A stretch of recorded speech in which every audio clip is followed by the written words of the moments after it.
નમસ્કાર મિત્રો, સ્વાગત છે તમારું. તો મિત્રો, આજના વિડીયોમાં આપણે વાત કરવાની છે ગુજરાતની સાથે સાથે દેશ દુનિયાને એવા મોટા સમાચાર વિશે જેની સીધી અસર તમારા પરિવાર, તમારા બાળકો અને તમારા ખીચા ઉપર પડી શકે છે.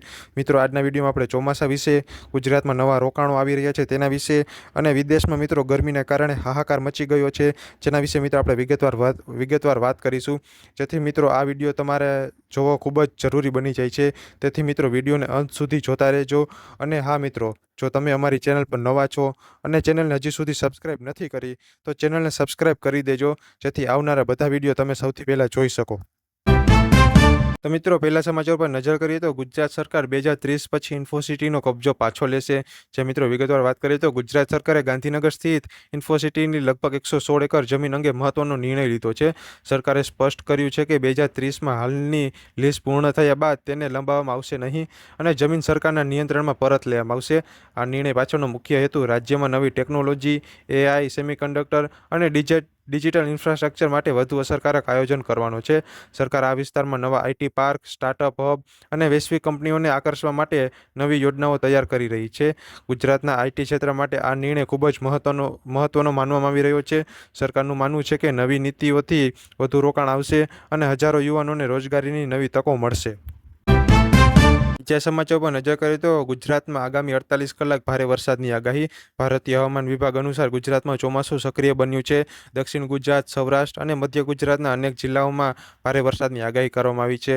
કેટલાક વિસ્તારોમાં ઓરેન્જ એલર્ટ અને કેટલાકમાં યેલો એલર્ટ જાહેર કરવામાં આવ્યું છે. ભારે વરસાદને કારણે નીચાણવાળા વિસ્તારોમાં પાણી ભરાવાની શક્યતા છે.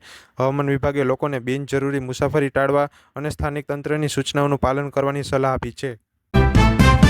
અમદાવાદમાં સોનાના ભાવમાં ફેરફાર. આજે અમદાવાદના બજારોમાં સોના અને ચાંદીના ભાવમાં વધારો નોંધાયો છે. વૈશ્વિક બજારમાં કિંમતો વધતા તેની અસર સ્થાનિક બજાર પર પણ જોવા મળી રહી છે. લગ્નની સિઝન અને રોકાણકારોની ખરીદીને કારણે સોનાની માંગમાં વધારો થયો છે. શું મિત્રો, તમે પણ અત્યારે સોના અને ચાંદીની ખરીદી કરવાનું વિચારી રહ્યા છો?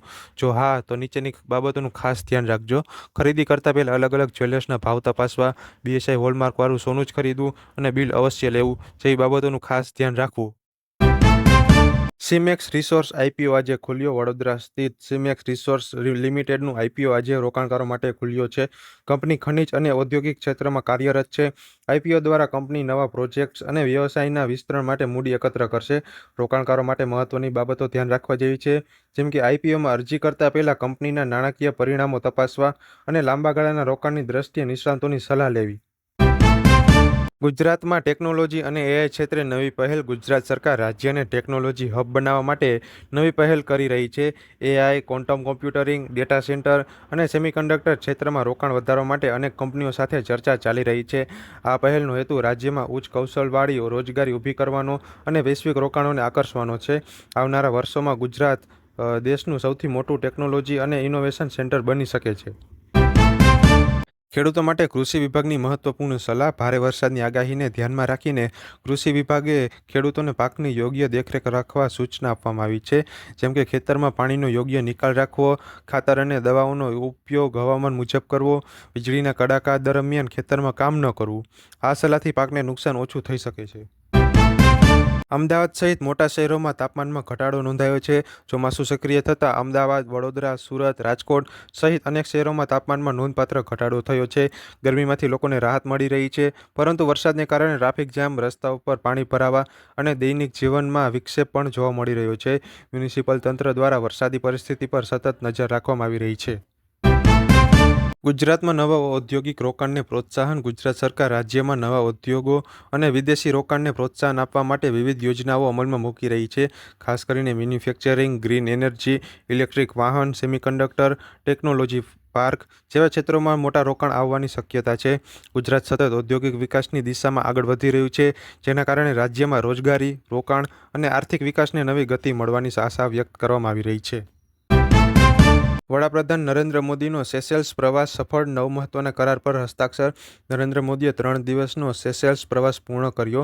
આ દરમિયાન ભારત અને સેશેલ્સ વચ્ચે વેપાર, દરિયાઈ સુરક્ષા, બ્લુ ઇકોનોમી, ડિજિટલ ટેકનોલોજી, આરોગ્ય અને શિક્ષણ સહિત કુલ 9 મહત્વપૂર્ણ કરારો પર હસ્તાક્ષર થયા છે.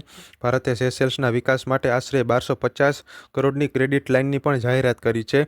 બંને દેશોએ હિન્દ મહાસાગરમાં સુરક્ષા સહકાર વધારવા અને ચીનના વધતા પ્રભાવ વચ્ચે વ્યૂહાત્મક ભાગીદારી વધુ મજબૂત મજબૂત બનાવવાનો સંકલ્પ વ્યક્ત કર્યો છે.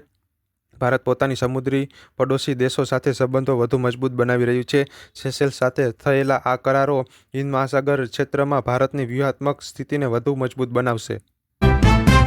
દેશના અનેક રાજ્યોમાં ભારે વરસાદનું આઈએમડીનું એલર્ટ. આઈએમડીએ દેશના અનેક રાજ્યોમાં આગામી 24 થી 48 કલાક માટે ભારે વરસાદની આગાહી કરી છે.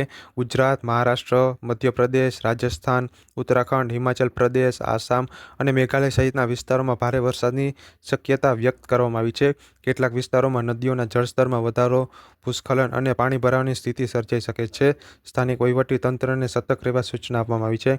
અનેક જિલ્લાઓમાં ઓરેન્જ અથવા તો યલો એલર્ટ આપવામાં આવ્યું છે. પ્રવાસીઓને પહાડી વિસ્તારોમાં સાવચેતી રાખવા અને માછીમારોને દરિયો ન ખેડવાની સલાહ આપવામાં આવી રહી છે. ટાટા ઇલેક્ટ્રોનિક્સ પર સાયબર હુમલાની ચર્ચા. ટાટા ઇલેક્ટ્રોનિક્સ સંબંધિત સાયબર સુરક્ષા મુદ્દો ચર્ચામાં છે. મીડિયા અહેવાલો મુજબ કંપનીની કેટલીક આંતરિક માહિતી સુધી અનધિકૃત એક્સેસ મેળવવાનો પ્રયાસ થયો હોવાની માહિતી સામે આવી છે. કંપનીએ સુરક્ષા પ્રોટોકોલ વધુ કડક બનાવ્યા છે અને સમગ્ર ઘટનાની તપાસ શરૂ કરી છે. હાલમાં ઉત્પાદન અને ગ્રાહક સેવાઓ પર કોઈ મોટી અસર થઈ હોવાનું જાહેર કરવામાં આવ્યું નથી. સાયબર હુમલાઓની વધતી ઘટનાઓને જોતા હવે મોટી કંપનીઓ પોતાની ડિજિટલ સુરક્ષા વધુ મજબૂત બનાવી રહી છે.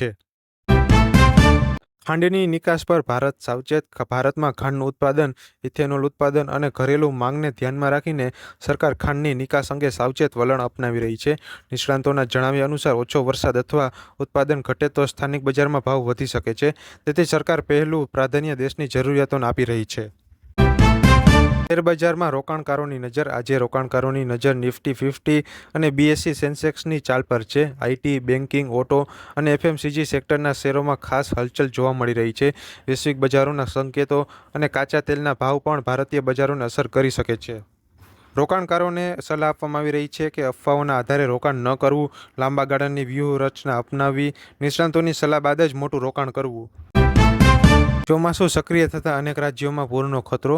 દેશના ઘણા રાજ્યોમાં સતત વરસાદને કારણે નદીઓના જળસ્તરમાં વધારો થયો છે. રાજ્ય સરકારો અને એનડીઆરએફની ટીમોને જરૂરિયાત મુજબ તૈયાર રાખવામાં આવી છે.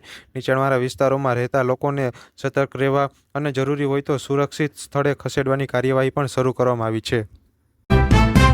ડિજિટલ પેમેન્ટ અને સાયબર ફ્રોડ સામે નવી સુરક્ષા વ્યવસ્થા. દેશમાં વધતા ઓનલાઈન છેતરપિંડીના કેસને ધ્યાનમાં રાખીને રિઝર્વ બેંક ઓફ ઇન્ડિયા અને બીજી બેંકો દ્વારા ગ્રાહકોને વધુ સુરક્ષા આપવા નવા પગલાં લેવામાં આવી રહ્યા છે. બેંક ગ્રાહકોને ઓટીપી, યુપીઆઈ પિન અને બેંક વિગતો કોઈની સાથે શેર ન કરવાની સતત અપીલ કરી રહી છે. સાયબર ક્રાઇમ હેલ્પલાઇન દ્વારા ફરિયાદોનું ઝડપી નિરાકરણ લાવવા પ્રયાસો પણ ચાલી રહ્યા છે. શિક્ષણ નીતિ હેઠળ રાજ્યોમાં અમલીકરણ તેજ. મિનિસ્ટ્રી ઓફ એજ્યુકેશન દ્વારા નવી શિક્ષણ નીતિના અમલીકરણને વધુ ઝડપ આપવામાં આવી રહી છે. અનેક રાજ્યો પ્રાથમિક શિક્ષણ, ડિજિટલ લર્નિંગ, કૌશલ્ય આધારિત અભ્યાસક્રમ અને માતૃભાષામાં શિક્ષણને પ્રોત્સાહન આપવા નવા પગલાં લેવામાં આવી રહ્યા છે. સરકારનો ઉદ્દેશ્ય વિદ્યાર્થીઓને માત્ર પુસ્તક આધારિત જ્ઞાન નહીં, પરંતુ પ્રેક્ટિકલ સ્કિલ, ટેકનોલોજી અને રોજગારલક્ષી શિક્ષણ સાથે જોડવાનો છે. અનેક રાજ્યોમાં સ્માર્ટ ક્લાસરૂમ, ડિજિટલ લેબ અને શિક્ષકોની નવી તાલીમ યોજનાઓ શરૂ થઈ રહી છે. ભારતના ઉત્પાદન અને ઉર્જા ક્ષેત્રમાં સતત વૃદ્ધિ. ભારતનું મેન્યુફેક્ચરિંગ અને ઉર્જા ક્ષેત્ર ઝડપી વિસ્તરી રહ્યું છે. નવી ફેક્ટરીઓ, ગ્રીન એનર્જી પ્રોજેક્ટ્સ, સોલાર અને વિન્ડ પાવરમાં રોકાણ સતત વધી રહ્યું છે. સરકારનું લક્ષ્ય ભારતને વૈશ્વિક મેન્યુફેક્ચરિંગ હબ બનાવવાનું છે. ઇલેક્ટ્રિક વાહન, સેમિકન્ડક્ટર અને બેટરી ઉત્પાદન ક્ષેત્રમાં પણ મોટા રોકાણ થઈ રહ્યા છે. યુરોપમાં રેકોર્ડ બ્રેક ગરમીથી જનજીવન પ્રભાવિત. યુરોપના અનેક દેશોમાં ભારે ગરમીની લહેર યથાવત છે. સ્પેન, ઇટાલી, ફ્રાન્સ અને ગ્રીસ જેવા દેશોમાં તાપમાન 40 ડિગ્રીથી ઉપર નોંધાયું છે. સરકારોએ હેલ્થ એલર્ટ જાહેર કર્યા છે. વૃદ્ધો, બાળકો અને બીમાર લોકોને ખાસ સાવચેતી રાખવા સૂચના આપવામાં આવી છે. કેટલાક વિસ્તારોમાં જંગલમાં આગ લાગવાના બનાવો પણ નોંધાયા છે. ફિફા વર્લ્ડ કપ 2026માં નોકઆઉટ મેચનો રોમાંચ. 2026 ફિફા વર્લ્ડ કપમાં નોકઆઉટ તબક્કાની મહત્વપૂર્ણ મેચો રમાઈ રહી છે. વિશ્વભરના કરોડો ફૂટબોલ ચાહકોની નજર હવે ટૂર્નામેન્ટની સૌથી નિર્ણાયક મેચો પર છે. Brazil, France, Argentina, England, Spain અને પોર્તુગલ જેવી મજબૂત ટીમો ટ્રોફી માટે જોરદાર દાવેદાર માનવામાં આવી રહી છે. હવે દરેક મેચ કરો અથવા મરો જેવી છે. એક હાર સાથે ટીમનું વર્લ્ડ કપનું સપનું સમાપ્ત થઈ શકે છે. આબોહવા પરિવર્તન વિશ્વ માટે મોટી ચિંતા. યુનાઇટેડ નેશન અને વૈશ્વિક હવામાન વૈજ્ઞાનિકોએ ફરી ચેતવણી આપી છે કે આબોહવા પરિવર્તનની અસર સતત વધી રહી છે. એક તરફ ભારે ગરમી તો બીજી તરફ અતિવૃષ્ટિ, પૂર, દુષ્કાળ અને ચક્રવાત જેવી કુદરતી આપત્તિઓમાં વધારો જોવા મળી રહ્યો છે. વિશ્વના અનેક દેશો કાર્બન ઉત્સર્જન ઘટાડવા અને સ્વચ્છ ઉર્જાનો ઉપયોગ વધારવા નવી નીતિઓ બનાવી રહી છે. નેપાળે ટોપ એન્ડ ટી20 સિરીઝ માટે ટીમ જાહેર કરી. નેપાળ નેશનલ ક્રિકેટ ટીમે ઓસ્ટ્રેલિયામાં યોજાનારી ટોપ એન્ડ ટી20 સિરીઝ માટે પોતાની ટીમ જાહેર કરી છે. આ ટુર્નામેન્ટ દ્વારા ખેલાડીઓને આંતરરાષ્ટ્રીય અનુભવ મળશે અને આગામી મોટા ક્રિકેટ ટુર્નામેન્ટ માટે તૈયારી કરવામાં મદદ મળશે. ક્રિકેટ નિષ્ણાતોનું માનવું છે કે નેપાળ છેલ્લા કેટલાક વર્ષોમાં આંતરરાષ્ટ્રીય ક્રિકેટમાં સતત પ્રગતિ કરી રહ્યું છે. વૈશ્વિક બજારોમાં તેલ અને કોમોડિટીના ભાવ પર નજર. વિશ્વભરમાં કાચા તેલ, સોનું અને અન્ય કોમોડિટીના ભાવમાં સતત વધઘટ જોવા મળી રહી છે. મધ્ય પૂર્વની સ્થિતિ, વૈશ્વિક માંગ અને ડોલરની મજબૂતીના કારણે આંતરરાષ્ટ્રીય બજારોમાં અસ્થિરતા જોવા મળી રહી છે. આની સીધી અસર ભારત સહિત અનેક દેશોમાં પેટ્રોલ, ડીઝલ, પરિવહન ખર્ચ અને મોંઘવારી પર પડી શકે છે. વિશ્વના અનેક દેશોમાં ભારે વરસાદ અને હીટવેવ. એક તરફ યુરોપમાં હીટવેવ છે તો બીજી તરફ એશિયાના અનેક દેશોમાં ભારે વરસાદ અને પૂર જેવી સ્થિતિ જોવા મળી રહી છે. હવામાન નિષ્ણાતોનું કહેવું છે કે ભવિષ્યમાં આવી અતિશય હવામાન ઘટનાઓ વધુ વધી શકે છે. ઘણા દેશોએ આપત્તિ વ્યવસ્થાપન તંત્રને હાઈ એલર્ટ પર રાખ્યું છે. આંતરરાષ્ટ્રીય સુરક્ષા અને રાજદ્વારી મુદ્દાઓ ચર્ચામાં. વિશ્વના અનેક દેશો વચ્ચે સુરક્ષા, વેપાર અને સંરક્ષણ સંબંધિત બેઠકો યોજાઈ રહી છે. હિન્દ મહાસાગર, ઇન્ડો પેસેફિક અને યુરોપિયન ક્ષેત્રમાં વ્યૂહાત્મક સહયોગ વધારવા વિવિધ દેશો પ્રયાસ કરી રહ્યા છે. વિશ્વમાં શાંતિ જળવાઈ રહે અને આર્થિક સહયોગ વધે તે માટે રાજદ્વારી ચર્ચાઓ સતત ચાલુ છે. વૈશ્વિક અર્થતંત્રમાં ટેકનોલોજી અને એઆઈ ક્ષેત્રનો પ્રભાવ વધ્યો છે. વિશ્વભરમાં artificial intelligence, semiconductor, cloud computing અને ડિજિટલ ટેકનોલોજી ક્ષેત્રમાં મોટા પ્રમાણમાં રોકાણ થઈ રહ્યું છે. અમેરિકા, ભારત, જાપાન અને યુરોપના દેશો એઆઈ અને નવી ટેકનોલોજીમાં અગ્રેસર બનવા માટે સ્પર્ધા કરી રહ્યા છે. જેના લીધે મિત્રો એઆઈ આધારિત નવી નોકરીઓનું સર્જન થશે, ઓટોમેશનમાં વધારો થશે.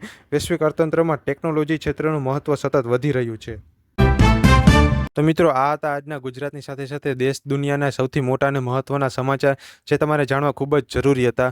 જો મિત્રો તમને અમારો વિડીયો ગમ્યો હોય તો વિડીયોને એક લાઇક જરૂરથી કરી દેજો અને જો તમે આ ચેનલ પર નવા હો તો ચેનલને સબસ્ક્રાઈબ કરી દેજો જેથી તમે અમારા આવનારા બધા વિડીયો સૌથી પહેલાં જોઈ શકો.